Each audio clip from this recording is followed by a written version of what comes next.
রাতে ঘুমাবা, সকালবেলা এই আমানতটাকে আদায় করে দিবা আমার তরফ থেকে, বলে দিবা যে মোহাম্মদ এখানে নাই, দিয়ে গেছে আমাকে দিতে, তোমরা তোমাদের আমানতের জিনিস ফিরিয়ে নাও।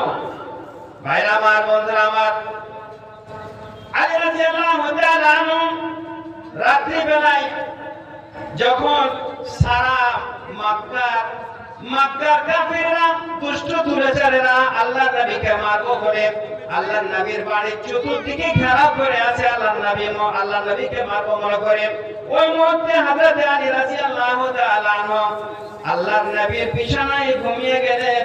আল্লাহর নবী মক্কা থেকে বিদায় হয়ে হিজরত করে মদিনা চলে গেলেন। ভাইরা আমার, বন্ধুরা আমার, বাবাজিরা আমার, এই সময়তে এমন ভাবে আলী নিন পড়লেন, ঘুমালেন। সকাল হয়ে গেছে। সকালবেলা আলী রাদিয়াল্লাহু তাআলা আনহু সমস্ত এই যে আমানতের ধন সম্পদ রাখা আছে ওই ওদের মালিককে দিয়ে দিলেন। দিয়ে দেওয়ার পর যখন মদিনা যেতে আরম্ভ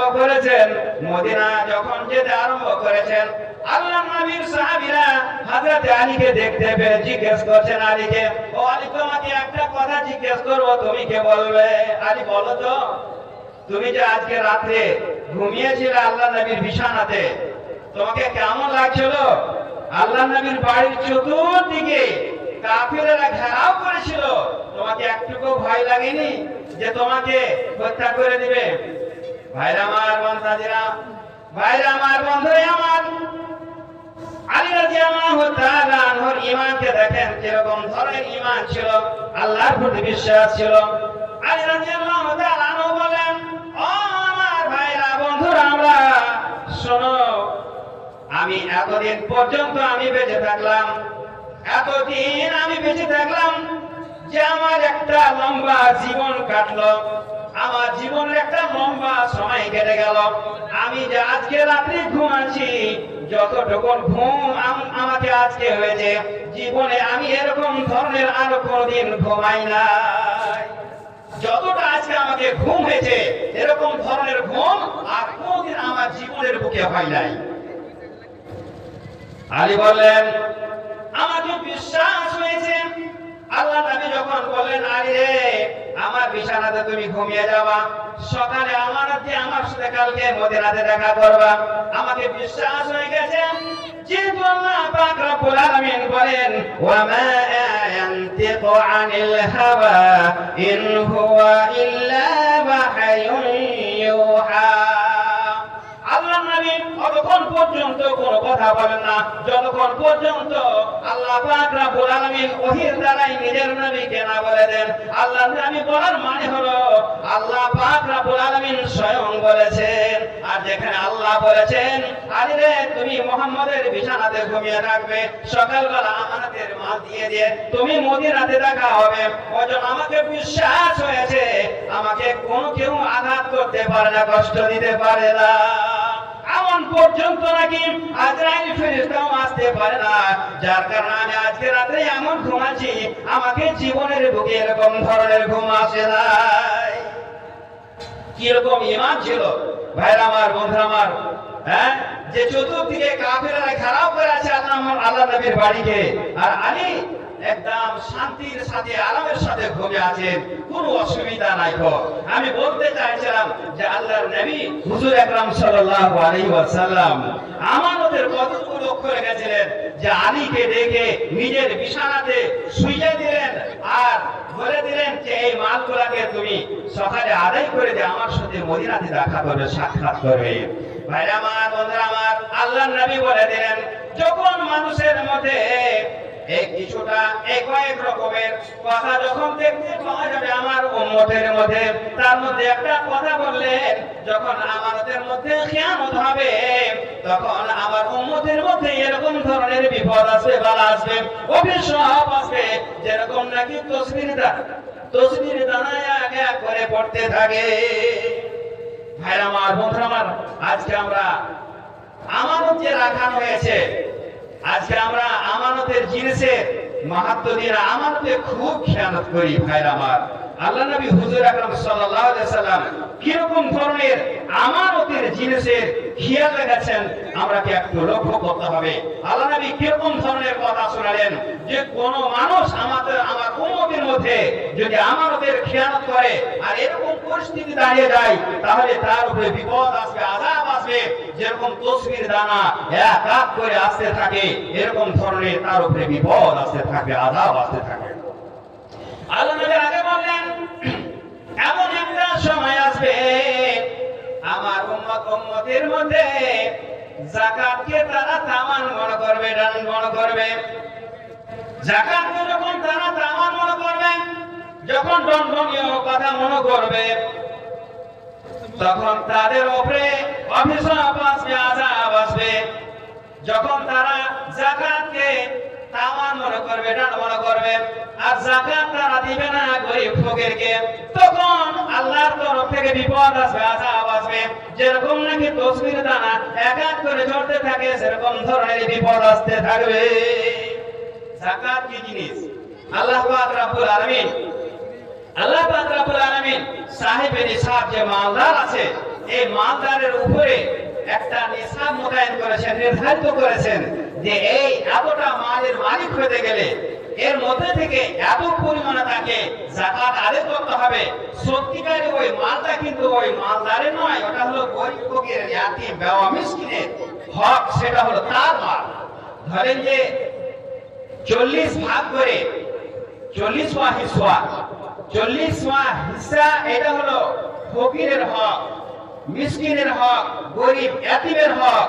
আল্লাহ নবী বললেন যখন এই মাল, যখন দৌলতমন্দ, যখন সাহেবে নিসাব, যখন টাকা পয়সা ওয়ালা ধনী মানুষ এই যাকাতের পয়সাটা বের করবে না, সেটাকে দণ্ড মনে করবে, তাওয়ান মনে করবে, আর জরিমানা মনে করবে, আর যাকাত আদায় করবে না, গরিবকে দেবে না, ফকিরকে দেবে না, আর ইয়াতীম বাবা মিসকিনকে দেবে না, নিজে খাবে আর আত্মসাৎ করবে। ওই সময় আল্লাহর নবী বললেন এরকম ধরনের বিপদ আসবে যেরকম নাকি তসবির দানা এক এক করে পড়তে থাকে এরকম ধরনের বিপদ উম্মতের মধ্যে আসতে থাকবে। ভাই আমার, বন্ধুরা আমার, আল্লাহ নবী বললেন ওরে আমার সাহাবারা তোমরা শোনো, তোমরা যদি কিছু কথা যদি তোমরা গ্যারান্টি নাও, তোমরা যদি জিম্মেদারি নাও, তাহলে তোমাদেরকে আমি জিম্মেদারি মনে করে তোমাদের গ্যারান্টার হিসাবে তোমাদের আমি গ্যারান্টি লিখে জান্নাতে অবশ্যই নিয়ে যাব। তার মধ্যে আল্লাহ নবী একটা কথা বললেন কি? নামাজ, এক নম্বর কথা as-সালাতু ওয়াজ-যাকাত। তোমরা নামাজের লক্ষ্য রাখবে, নামাজ কায়েম করবে, আকিমুস সালাত ওয়া আতুজ যাকাত। পবিত্র কালাম পাকের মধ্যে আল্লাহ পাক রব্বুল আলামিন এক জায়গা নয় কয়েক জায়গাতে বিভিন্ন জায়গাতে তাজকিরা করেছেন, বয়ান করেছেন। আল্লাহ পাক রব্বুল আলামিন বলেন আকিমুস সালাত ওয়া আতুজ যাকাত। এক নম্বর কথা হলো তোমরা নামাজ পড়বে টাইমে, দ্বিতীয় কথা হলো তোমরা যাকাত আদায় করবে, তৃতীয় কথা আল্লাহর নবী বললেন যখন তোমাদের কাছে কারোর আমানত রাখা হবে সে আমানতে খেয়ানত করবে না, সে আমানতে দিনদারি ইখতিয়ার করবে। সাহাবী আমানতকে আমানত ওয়াপস করে দিবে, ফেরত দেবে, তাতে খেয়ানত করবে না। আর দ্বিতীয় কথা হলো নিজের জবানের হিফাজত করবে আর নিজের পেটের হিফাজত করবে, পেটে যেন কোনো রকমের হারাম কেসা না যায়। আর একটা কথা আল্লাহর নবী বললেন তোমাদের লজ্জা স্থানের হিফাজত করবে। যখন তোমরা এই 6টা কথা লক্ষ্য রাখবে তার প্রতি আমল করবে, তোমরা যদি গ্যারান্টি নিতে পারো, তোমরা যদি গ্যারান্টার হয়ে যাও, তাহলে আমি গ্যারান্টার হিসেবে তোমাদেরকে আমি গ্যারান্টি দিচ্ছি তোমাদেরকে আমি জান্নাতে নিয়ে যাব।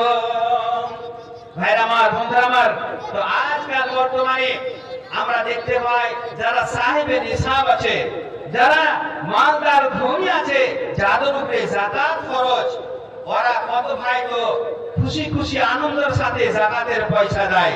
তারা মনে করে এটা আমার পয়সা নয়, এটা পয়সা তো হলো সত্যিকারী গরিবের, ফকিরের, মিসকিনের, ইয়াতীমের।